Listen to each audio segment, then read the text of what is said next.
پاکستان میں مہنگائی گزشتہ 48 سالوں کی بلند ترین سطح پر پہنچ گئی ہے، اور اگر بات کریں کسی ایک مہینے میں مہنگائی میں ہونے والے اضافے کی تو گزشتہ ماہ جون کے اندر پاکستان نے گزشتہ 14 سال کا ریکارڈ توڑا ہے۔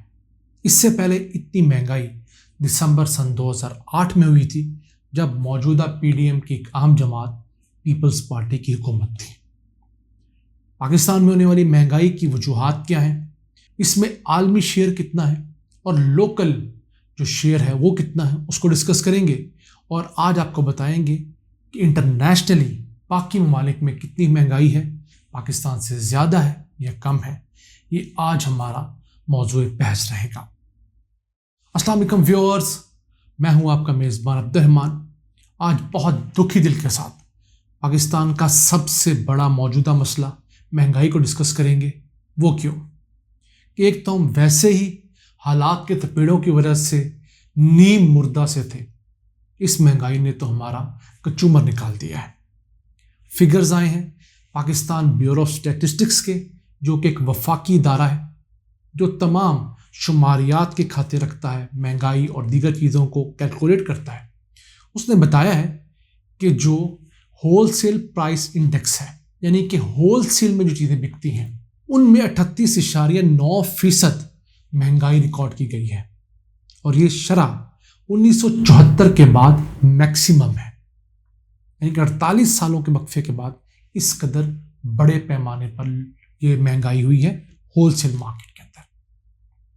اسی کے ساتھ ساتھ اگر ہم چلیں، جو کنزیومر پرائس ہے، عام لوگوں کو ریٹیل میں جو چیزیں ملتی ہیں، اس میں 21.3% مہنگائی ریکارڈ کی گئی ہے، اور اتنی مہنگائی سن 2008 کے بعد، دسمبر کے بعد 14 سالوں میں پہلی دفعہ ہوئی ہے۔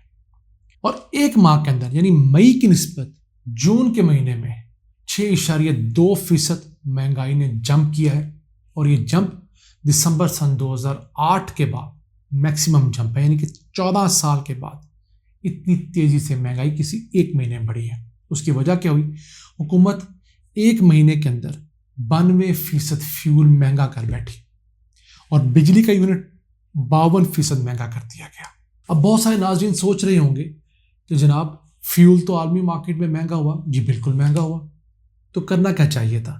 ان کو اقتدار حاصل کرتے ہی فیول مہنگا کر دینا چاہیے تھا۔ وہ ایک ہنی مون پیریڈ ہوتا ہے کسی حکومت کا، 2-3 مہینے شروع کی، انہوں نے وہ گفت و شنید میں اور جوڑ توڑ میں ضائع کیے، تو جون آتے آتے وہ اتنا بڑا سنو بال بن گیا، جس کو چھوڑنے میں عمران خان کا بھی ہاتھ تھا کہ چلیں مجھ سے زیادتی کر رہے ہیں، ان کے لیے میں لینڈ مائن بچھا کر جاؤں، جس طرح انہوں نے 2018 میں نئی آنے والی حکومت کے لیے لینڈ مائن بچھائی تھی، تو یہ اس کے اندر ٹریپ ہو گئے۔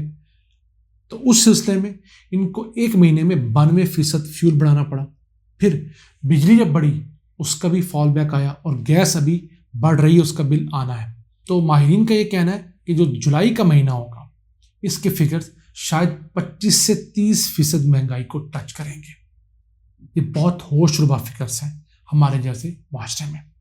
اس کو اگر بائیفرکیٹ کریں مہنگائی کو دیہی علاقوں میں اور شہری میں، تو دیہی علاقوں میں مہنگائی زیادہ تیزی سے پھیلی ہے۔ 23.6% مہنگائی گزشتہ مہینے ریکارڈ کی گئی دیہی علاقوں میں، جبکہ شہری علاقوں میں 19.8% مہنگائی ریکارڈ کی گئی ہے۔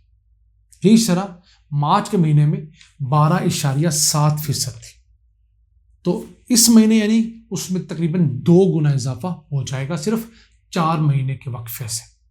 تو اب جانتے ہیں کہ وجوہات کیا ہیں، اتنی تیزی سے مہنگائی کیوں ہو رہی ہے۔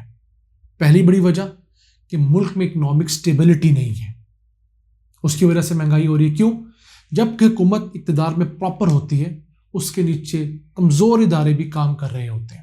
تو آج کل چونکہ حکومت کو الیکشن سے فرصت نہیں، باقی معاملات سے فرصت نہیں، تو جو پرائس مجسٹریٹ کا نظام ایک چلتا ہے لولا لنگڑا، وہ بالکل ناپید ہو گیا ہے، تو اس کا فائدہ منافع خور اٹھا رہے ہیں۔ اب لاہور جیسے شہر میں جس کی آبادی 1.5 کروڑ ہے، آپ ازیوم کیجئے کتنے پرائس مجسٹریٹ ہوں گے؟ جناب صرف 88 پرائس مجسٹریٹ ہیں 1.5 کروڑ کی آبادی کے لیے۔ 950 مربع کلومیٹر کے اوپر یہ شہر پھیلا ہوا ہے۔ کیسے اس کو کنٹرول کیا جائے گا؟ ممکن نہیں ہے۔ دوسری بڑی وجہ، ڈالر کنٹرول میں نہیں آ رہا۔ 7 مارچ سن 2022 کو ڈالر تھا 178 روپے، آپ اسٹیٹ بینک کے فگرز دیکھ سکتے ہیں، اور 7 جولائی کو یہی ڈالر بن کے ہو گیا 208 روپے۔ کتنے کا فرق ہوا؟ 30 روپے کا۔ اب یہ اتنا بڑا فرق آیا ہے، اس کی وجہ سے ہر چیز مہنگی ہوئی ہے۔ ڈیزل وہ مہنگا ہوا، پیٹرول مہنگا ہوا، آٹا 29% تک مہنگا ہو چکا ہے، دالیں 56% تک مہنگی ہو گئی ہیں، گھی 21%، دودھ 14%، اور گاڑیاں 21% تک مہنگی ہو چکی ہیں۔ اور اس کے ساتھ ایک اور بڑی وجہ انٹرنیشنل کموڈٹی پرائسز بھی ہیں۔ جو عالمی مارکیٹ میں چیزیں مہنگی ہوئی، اوبیسلی انہیں یہاں بھی مہنگا ہونا ہے۔ ایک تو وہاں سے مہنگی لے رہے ہیں، اور پھر جب ڈالر یہاں پہ ہمارا مہنگا ہے تو اس کی وجہ سے ڈبلنگ ہو رہی ہے۔ اور پھر ہمارے ہاں جو بے دریغ امپورٹس ہوتے ہیں، یعنی ہم اپنی ضرورت کی چیزیں کم بناتے ہیں۔ گزشتہ سال ہم نے 4.5 ارب ڈالرز کا خوردنی تیل، گھی امپورٹ کیا ہے، تو اس کا ہم کیا کریں گے؟ وہ جو تیل نون لیگ کے گزشتہ حکومت میں 150-200 روپے کا ملتا تھا، کل میں خرید کر آیا ہوں 550 سے 600 روپے کلو۔ تو موجودہ حکومت اس کو کم نہیں کر سکتی، نہ عمران خان کم کر سکتا تھا۔ کیوں؟ یہ انٹرنیشنل امپورٹ ہے۔ ہاں، ہم اس میں کنٹرول کہاں لا سکتے ہیں؟ اپنی کرنسی کو نسبتاً مستحکم کر کے، اور اس کے ساتھ ساتھ جو ملک کے اندر سیاسی استحکام ہے اس کو اگر ہم فروغ دیں تو اس کے ذریعے ہم چیزوں کو کنٹرول کر سکتے ہیں۔ کیونکہ پاکستان کے قانون کے مطابق آٹا، چینی سمیت 23 اشیاء ایسی ہیں جو کہ ریگولیٹڈ اشیاء ہیں، جن کی قیمت ضلعی حکومتیں طے کرتی ہیں، اور اس سے زیادہ بیچنے والے کو جرمانہ بھی ہوتا ہے۔ تو اب ایک تو اس لسٹ کو بڑھانا چاہیے۔ کیوں؟ پاکستان کے اندر مفاد پرست کاروباری افراد کی بہتات ہے۔ کم از کم 50 ضروریاتی زندگی کی ایسی چیزیں ہونی چاہیے جو کنٹرولڈ ریٹ کے اوپر اویلیبل ہوں، کوالٹی کے ساتھ، اور اس کوالٹی کو انشور کروایا جائے۔ پھر ملک میں جو پرائس مجسٹریٹ کا ایک بیہودہ سا نظام ہے، رشوتوں سے بھرا ہوا منتھلی کلچر کا، اس کو ڈیجیٹلائز کرنا چاہیے۔ پرائس مجسٹریٹس کے یونیفارم ہونے چاہیے، ان کے اوپر کیمراز لگے ہوں، وہ جہاں جائیں وہ جا کر کیمرے میں ریکارڈ ہو، آڈیو ویڈیو، اور پھر پہلی دفعہ جرمانہ ہو، دوسری دفعہ دکان بند ہو، اور تیسری دفعہ اس بندے کو جیل کی جائے، اور اچھی خاصی جیل، کم از کم 15-20 دن جب بندہ جیل رہ کے آئے گا، پیچھے سے شاپ بھی بند ہوگی، تو اس کو پتا ہوگا کہ میں روزانہ 10,000 کی سیل کرتا ہوں، تو 15 دن اندر رہنے سے میرا 1.5 لاکھ کا نقصان ہوا ہے، تو وہ لوگوں کو لوٹنے سے 100 دفعہ سوچے گا۔ پھر ایک اور میکانزم بنانے کی ضرورت ہے کہ ہول سیل کا ریٹ جو ہے وہ ریٹیل مارکیٹ کے ساتھ لگا کھاتا ہو۔ یہاں پر ہوتا تو یہ ہے کہ بیچارے ریٹیلرز کو جرمانہ کر دیا جاتا ہے، لیکن اکثر ریٹیلرز بھی جو ہیں وہ ہول سیل سے مہنگی چیز لے کر آتے ہیں۔ پرائس مجسٹریٹ نے یا پرائس کمیٹی نے غلط فگر لکھے ہوتے ہیں نمبر ٹانگنے کے لیے، تو اس چیز کو بھی کمپیوٹرائز طریقے سے بآسانی طے کیا جا سکتا ہے۔ اور اس کے ساتھ ایک چیز کا اور خیال رکھنا چاہیے کہ پاکستان میں لا بنایا جائے کہ جب بھی ڈالر کا ریٹ بڑھے گا تو اس کے کتنے عرصے بعد آپ چیزوں کے ریٹ بڑھا سکتے ہیں۔ کیونکہ اگر آج ڈالر بڑھا ہے تو آج ہی دال مہنگی نہیں ہونی چاہیے، کیونکہ جو دال ہم نے کینیڈا سے امپورٹ کی تھی، آسٹریلیا سے، وہ اگر آج امپورٹ کریں گے تو پاکستان پہنچتے پہنچتے اس کو 2 مہینے لگیں گے۔ اسی اصول پر چیزوں کا ریٹ 1-1.5 مہینے بعد بڑھنا چاہیے۔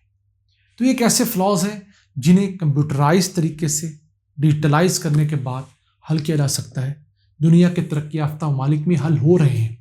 کیا وجہ ہے کہ پاکستان میں جو مہنگائی، آئل کی مہنگائی کی وجہ سے، گیس کی مہنگائی کی وجہ سے 21.3% ہے، وہی امریکہ میں 8.6% ہے۔ کیوں؟ وہاں پر ہم سے کنٹرولز بہتر ہیں۔ اسی طرح یورپ کے اندر بھی تقریباً 8% کے ارد گرد ہے، حالانکہ وہاں بھی 25 سال کی بلند ترین مہنگائی ہے، ہمارے پاس 48 سال کی بلند ترین مہنگائی ہے۔ کیا ہے؟ وہاں پر کنٹرولز بہتر ہیں۔ تو ہماری کوئی بھی حکومت، خواہ عمران خان کی تھی، خواہ موجودہ حکومت، اس نے کبھی بھی اس پرائس کنٹرول کو ڈیجیٹلائز کرنے کے اوپر فوکس نہیں کیا، اور یہی وجہ ہے کہ انہوں نے بھی خوب مار کھائی، اور یہ حکومت بھی اگر الیکشنز ہارے گی تو اس مہنگائی کی وجہ سے ہارے گی۔ جناب یہ تھا آج کا ایپیسوڈ۔ ہم اللہ سے دعا گو ہے کہ ہمارے حکمرانوں کو توفیق دے کہ اس مہنگائی کے ناسور کو کنٹرول کرنے کا سسٹم بنائیں تاکہ عوام کو کچھ ریلیف حاصل ہو سکے۔ ان الفاظ کے ساتھ اپنے میزبان عبد الرحمان کو اجازت دیجیے۔ اللہ نے کے بعد